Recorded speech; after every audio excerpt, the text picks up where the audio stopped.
Na aula passada, nós falamos sobre violência de gênero, violência contra as mulheres, e hoje concluiremos este percurso trilhado junto às mulheres no espelho e iniciaremos o segundo módulo do nosso curso. Entraremos com maior aprofundamento nas dinâmicas da oficina de teatro junto à turma de adolescentes.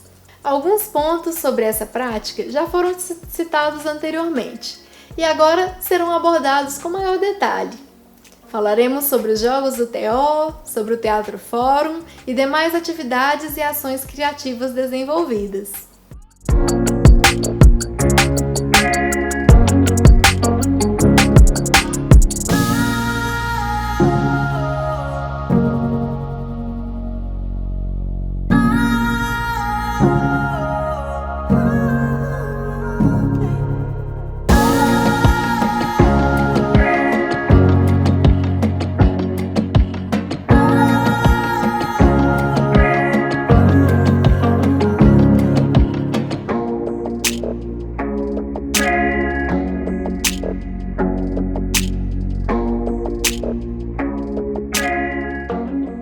Nós compartilhamos aqui no curso sobre a gestação e criação do Grupo de Teatro das Oprimidas Mulheres no Espelho. Também refletimos sobre a organização das mulheres e como, por meio de sua atuação, elas se encontraram e transformaram a sua realidade.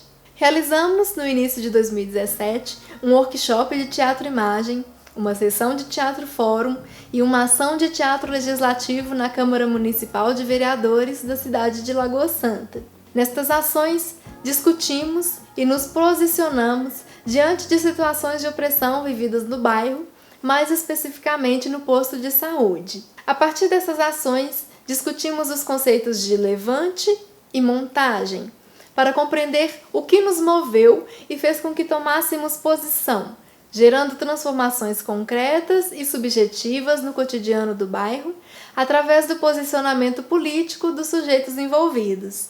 Em seguida, nos detivemos sobre as experiências criativas e de ensino-aprendizagem com as mulheres no espelho, a partir da técnica teatro-imagem. Pela criação de imagens, abordamos recordações das mulheres e de suas ações cotidianas, e mapeamos os sentimentos vividos na tentativa de identificar situações de opressão e pensar sobre elas. As mulheres criaram imagens sobre as relações com o espaço público do bairro e, assim, discutimos as memórias dos locais.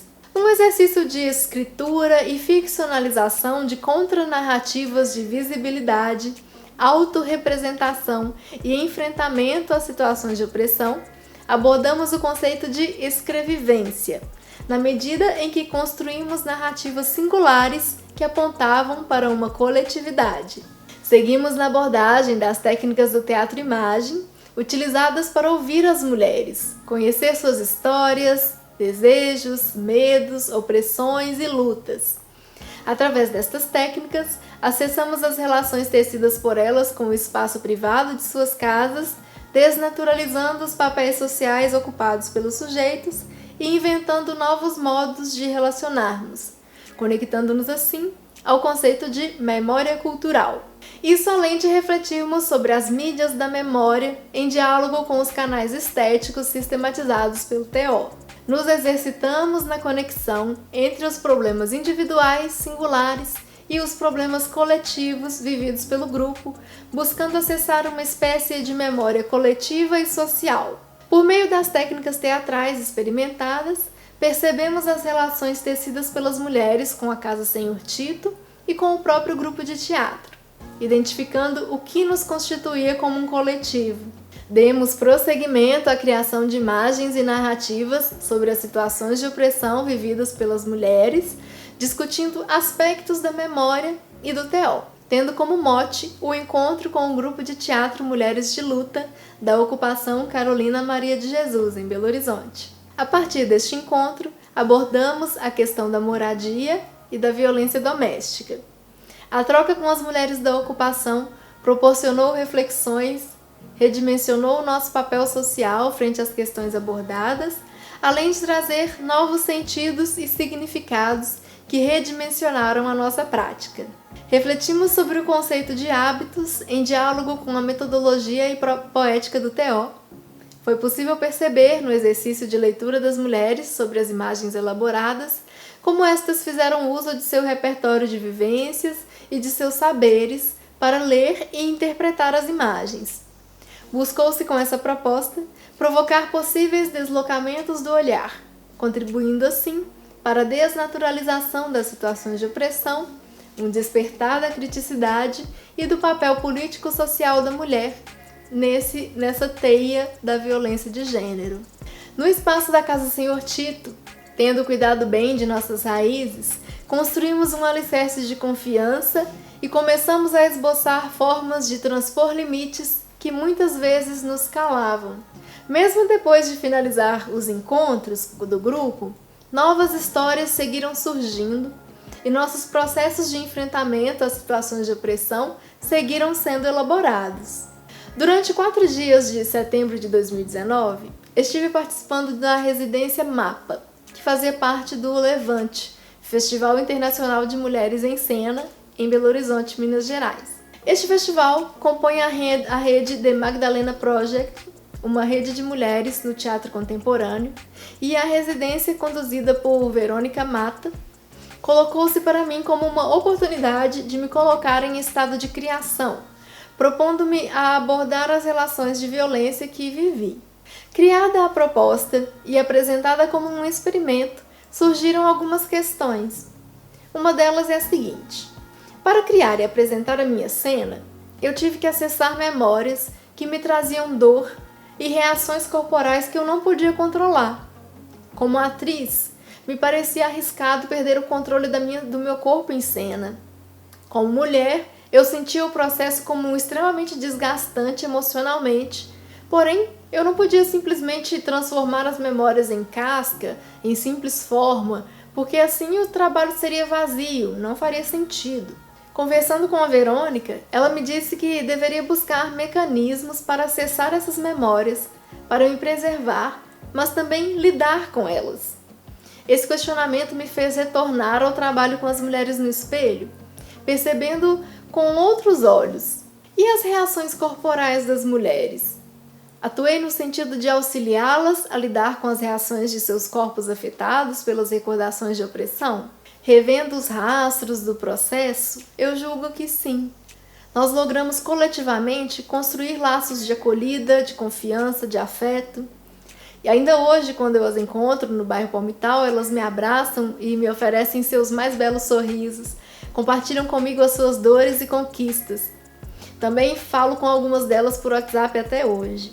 Em um diálogo com Jill, fundadora do The Magdalena Project, que participa de festivais de mulheres ao redor de todo o mundo desde a fundação da rede em 1986, após o experimento cênico, nós pensamos sobre a importância de se falar sobre as situações de violência vividas e, contando a elas sobre as mulheres no espelho, eu refleti que é importante falar, porque nós estamos acostumadas a achar que a violência de gênero é algo natural, a minimizar as agressões que sofremos, a sofrer caladas. E quando falamos, nós denunciamos, encontramos companheiras que compartilham das nossas dores, abrimos possibilidades de transformação.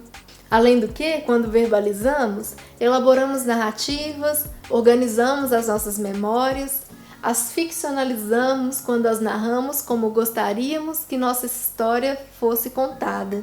Atuamos com nossas recordações, jogamos com elas e permitimos a nossos corpos reviver as suas dores, expor as suas marcas, assumir suas fragilidades, mas acima de tudo reconhecer as suas forças. Quando eu perguntei a Gil o que ia a mover a criar a Rede Magdalenas, ela me disse que estava cansada de ver as mulheres caladas, de ver nos espaços que ia apenas homens e somente ouvir a eles. Finalizando meu relato, Gil me perguntou em determinado momento de nossa conversa se agora, depois de ter encenado a minha dor, eu já não tinha mais medo. Eu disse que era muito dizer, já não tenho medo, mas eu acho que esse medo diminuiu. Eu sinto que já não estou assustada, acuada, me sinto mais fortalecida, atitude que percebi também nas mulheres no espelho. Eu considero que lançar-me em águas desconhecidas fez com que eu olhasse para mim mesma e me encorajasse para falar de um lugar, de uma condição, vivida também pelas mulheres no espelho e por mim na minha trajetória.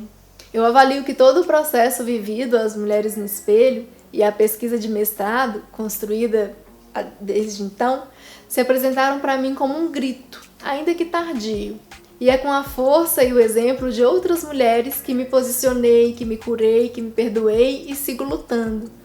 Mulheres invisibilizadas, famosas, artistas, escritoras, revolucionárias, empregadas domésticas, rainhas, catadoras, pensadoras. São elas que me abraçam e me convidam.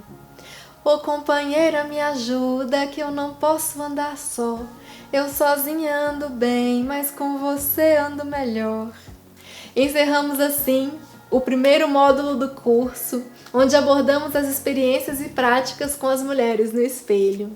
Para dar continuidade a este curso, vamos dar um salto retroativo, pensando agora com mais detalhe sobre a experiência das aulas de teatro com adolescentes da Casa Senhor Tito. Focaremos nos processos de criação, ensino e aprendizagem ligados aos jogos do TO e principalmente ao Teatro Fórum. Tal qual experimentamos com as mulheres no espelho, junto à turma de adolescentes da oficina de teatro, partimos de uma sequência de mapeamentos sobre suas percepções e possíveis situações de opressão. No primeiro contato com a turma, propus aos alunos uma sequência de atividades relacionadas à sua percepção sobre o bairro, com o objetivo de identificar as relações construídas com o espaço público e possíveis desejos de mudança da situação atual que porventura se lhes apresentasse de forma opressiva. O trabalho se desenvolveu da seguinte maneira: pedi aos alunos que desenhassem um mapa que reproduzisse o trajeto que percorriam de sua casa até a Casa Senhor Tito, identificando obstáculos que dificultassem o caminho e anjos que auxiliassem a passar por esse caminho, como pessoas, a sombra de uma árvore, algo que tornasse o trajeto mais agradável. Também pedi que representassem os lugares que gostavam e os que não gostavam. Vários alunos representaram os prédios do condomínio Bem Viver em seu trajeto, porque muitos ali viviam ou passavam por ele para chegar à Casa Senhor Tito. Também localizaram nos trajetos os anjos, a mercearia, padaria, árvores, casas de vizinhos, um violão e os obstáculos. Carros, pessoas que eles não gostavam, o sol a pino, uma caveira. Organizamos os mapas individuais em uma cartolina, formando um grande mapa do bairro, a partir da visão dos alunos e alunas de teatro da Casa Senhor Tito. Propus em seguida que criassem uma bandeira que representasse a realidade do bairro. Um dos alunos desenhou uma casa soltando fumaça com as palavras palmital, bagunça sem ordem. Outros desenharam paisagens bucólicas. Também surgiram palavras como ordem e desempenho. Em seguida, eu pedi que criassem a bandeira do desejo, com o que gostariam que tivesse no bairro, como gostariam que o bairro fosse. Surgiram representações de shopping, hospital, posto policial, clube, zoológico Peter Lund e palavras como terra melhor, mundo feliz, além de desenhos de um parque de diversões, uma sorveteria e um sol brilhando. Contrastando as duas bandeiras, a da realidade e a do desejo, começamos a pensar em frases e palavras-chave que estabelecessem uma conexão entre elas. Como seria possível partir da realidade para concretizar o desejo? Surgiram expressões como despoluir e ter cuidado com o meio ambiente, reivindicar, verba, manifestar, sonhar e nunca desistir, ter fé e saber o que fazer, um bom prefeito, comércio, lei da UPA, bons trabalhadores, educação, além de palavras de ordem como transporte público já, mais postos de saúde já, mais segurança já, menos corrupção já. Foi sugerido pelos alunos e alunas que desenhássemos agora o que não gostariam que tivesse no bairro.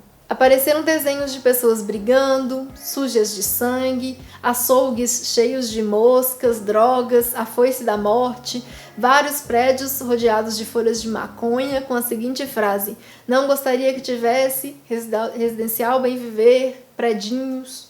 Os alunos demonstraram maturidade para perceber e discutir questões de natureza política que influenciavam a realidade do bairro, como a falta de compromisso do poder público e o impacto populacional do condomínio Bem Viver. Porém, adotaram em muitos momentos posturas preconceituosas com relação aos seus moradores. Com o acompanhamento da psicóloga da casa, a atividade se desdobrou numa discussão sobre estes preconceitos e outros relacionados também à religiosidade.